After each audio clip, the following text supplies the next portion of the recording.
ಜಗತ್ಪ್ರಸಿದ್ಧ ಮಹತೋಬಾರ ಕುಕ್ಕೆ ಶ್ರೀ ಸುಬ್ರಹ್ಮಣ್ಯ ದೇವಸ್ಥಾನದ ಸನ್ನಿಧಿಯಲ್ಲಿ ವರ್ಷಂಪ್ರತಿ ನಡೆಯುವ ಚಂಪಾಷಷ್ಠಿ ಮಹೋತ್ಸವದ ಪ್ರಯುಕ್ತ ನಡೆಯುವ ವಾರ್ಷಿಕ ಉತ್ಸವವು ಡಿಸೆಂಬರ್ 1ರಿಂದಲೇ ಆರಂಭಗೊಂಡಿದೆ. ಡಿಸೆಂಬರ್ 9ರ ಪ್ರಾತಃ ಕಾಲ ಚಂಪಾಷಷ್ಠಿ ಮಹಾರಥೋತ್ಸವ ಜರುಗಲಿದೆ.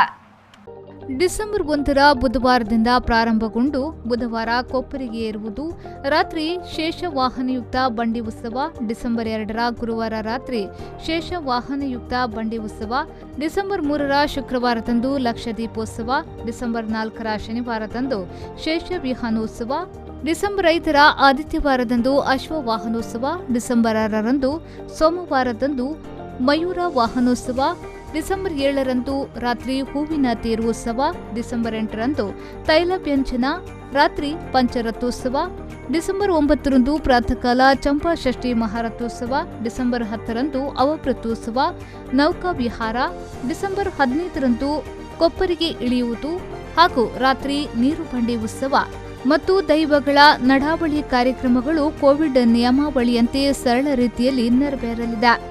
ಲಕ್ಷದೀಪೋತ್ಸವದ ರಥೋತ್ಸವದ ಮುಗಿದ ನಂತರ ಬೀದಿ ಮಡೆಸ್ಥಾನವು ಇಲ್ಲಿ ಭಕ್ತಾದಿಗಳು ಬೀದಿ ಮಡೆಸ್ಥಾನವನ್ನು ಮಾಡ್ತಾರೆ. ಅದಕ್ಕೆ ಪೂರ್ವಭಾವಿಯಾಗಿ ಎಲ್ಲ ತಯಾರಿಗಳನ್ನು ನಮ್ಮ ವಿವಿಧ ಇಲಾಖೆಗಳ ಜೊತೆ ಸಂಪರ್ಕಿಸಿಕೊಂಡು ಎಲ್ಲ ತಯಾರಿಗಳನ್ನು ಮಾಡಿಕೊಳ್ಳಲಾಗಿದೆ.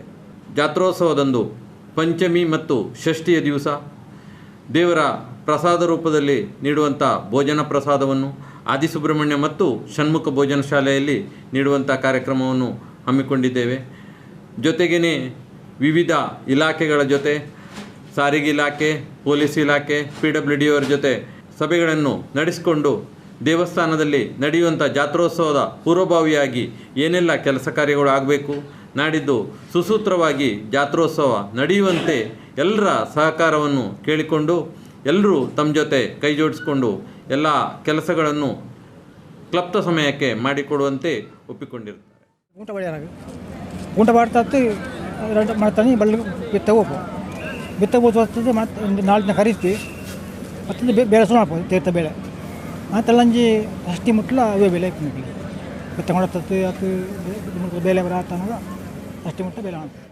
ಕುಕ್ಕೆ ಸುಬ್ರಹ್ಮಣ್ಯ ಕ್ಷೇತ್ರದಲ್ಲಿ ನಡೆಯುವ ಎಲ್ಲ ಧಾರ್ಮಿಕ ಪೂಜಾ ಕಾರ್ಯಕ್ರಮಗಳಿಗೆ ಆಗಮಿಸಿ ಕೋವಿಡ್ ನಿಯಮಾವಳಿಯನ್ನ ಪಾಲಿಸಿ ಸಹಕರಿಸಿ ಶ್ರೀದೇವರ ಮೂಲಮೃತ್ತಿಕ ಗಂಧ ಪ್ರಸಾದವನ್ನು ಸ್ವೀಕರಿಸಿ ಶ್ರೀ ಸುಬ್ರಹ್ಮಣ್ಯ ದೇವರ ಅನುಗ್ರಹಕ್ಕೆ ಪಾತ್ರರಾಗಬೇಕೆಂದು ಹಿಂದೂ ಧಾರ್ಮಿಕ ದತ್ತಿ ಸಂಸ್ಥೆಗಳ ಮತ್ತು ಧರ್ಮದಾಯ ದತ್ತಿ ಇಲಾಖೆಯ ಆಯುಕ್ತರಾದ ಶ್ರೀಮತಿ ರೋಹಿಣಿ ಸಿಂಧೂರಿ, ವ್ಯವಸ್ಥಾಪನಾ ಸಮಿತಿಯ ಅಧ್ಯಕ್ಷರಾದ ಮೋಹನ್ ರಾಮ್ ಎಸ್ ಸುಳ್ಳಿ, ದಕ್ಷಿಣ ಕನ್ನಡ ಜಿಲ್ಲಾಧಿಕಾರಿ ಡಾಕ್ಟರ್ ರಾಜೇಂದ್ರ ಕೆವಿ, ದಕ್ಷಿಣ ಕನ್ನಡ ಜಿಲ್ಲೆಯ ಜೆಡಿಸಿ ಡಾಕ್ಟರ್ ನಿಂಗಯ್ಯ, ವ್ಯವಸ್ಥಾಪನಾ ಸಮಿತಿಯ ಸದಸ್ಯರಾದ ಸೀತಾರಾಮ್ ಎಡಪಡಿತಾಯ, ಲೋಕೇಶ್, ಶ್ರೀಮತಿ ವನಚಾವಿ ಭಟ್, ಶೋಭಾ ಎಸ್ಜಿ, ಮನೋಹರ್ ರೈ, TGSN ಪ್ರಸಾದ್, ದರ್ಬಿ ಪ್ರಸನ್ನ, ಶ್ರೀವಾಸವಿ ಹಾಗೂ ಸರ್ವ ಸದಸ್ಯರು ಮಾಸ್ಟರ್ ಪ್ಲಾನ್ ಮೇಲ್ವಿಚಾರಣಾ ಸಮಿತಿಯವರು ಅಪೇಕ್ಷಿಸಿದ್ದಾರೆ. ಭಕ್ತಾದಿಗಳು ಮಾಸ್ಕ್ ಕಡ್ಡಾಯ ಮತ್ತು ವ್ಯಾಕ್ಸಿನೇಷನ್ 2 ಡೋಸು ಆಗಿರಬೇಕು ಅಂತೇಳುವಂಥ ಒಂದು ಜಿಲ್ಲಾಧಿಕಾರಿಗಳ ಸೂಚನೆಯಂತೆ ನಾವು ಕೋವಿಡ್ ನಿಯಮವನ್ನು ಪಾಲಿಸಿಕೊಂಡು ಜಾತ್ರೋತ್ಸವ ಜೊತೆಗೇ ಬ್ರಹ್ಮರಥೋತ್ಸವ ಎಲ್ಲವನ್ನು ಮಾಡುವವರಿದ್ದೇವೆ. ಬ್ರಹ್ಮರಥೋತ್ಸವಕ್ಕೆ ಬ್ರಹ್ಮರಥೋತ್ಸವ ಸೇವೆ ಮಾಡುವವರಿಗೆ 2 ಬ್ಯಾಡ್ಜುಗಳನ್ನು ಕೊಟ್ಟು 2 ಜನಗಳಿಗೆ ಮಾತ್ರ ಅವಕಾಶ ಮಾಡುವಂಥ ಕೆಲಸವನ್ನು ಮಾಡ್ತೇವೆ.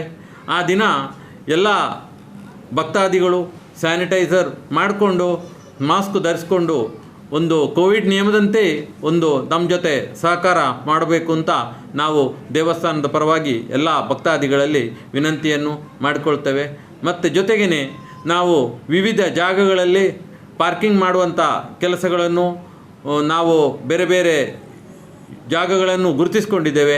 ಅಂಥ ಜಾಗಗಳಲ್ಲಿ ತಮ್ಮ ವಾಹನಗಳನ್ನು ಪಾರ್ಕಿಂಗ್ ಮಾಡಿಕೊಂಡು ದೇವಸ್ಥಾನದ ಆಡಳಿತ ಮಂಡಳಿ ಜೊತೆಗೆ ಸಹಕಾರವನ್ನು ನೀಡಬೇಕು ಅಂತ. ಕ್ಯಾಮರಾಮನ್ ಗೌತಮ್ ಕಾರ್ಕಳ ಜೊತೆ ಪುಷ್ಪರಾಜ್ ಶೆಟ್ಟಿ, V4 ನ್ಯೂಸ್, ಸುಬ್ರಹ್ಮಣ್ಯ.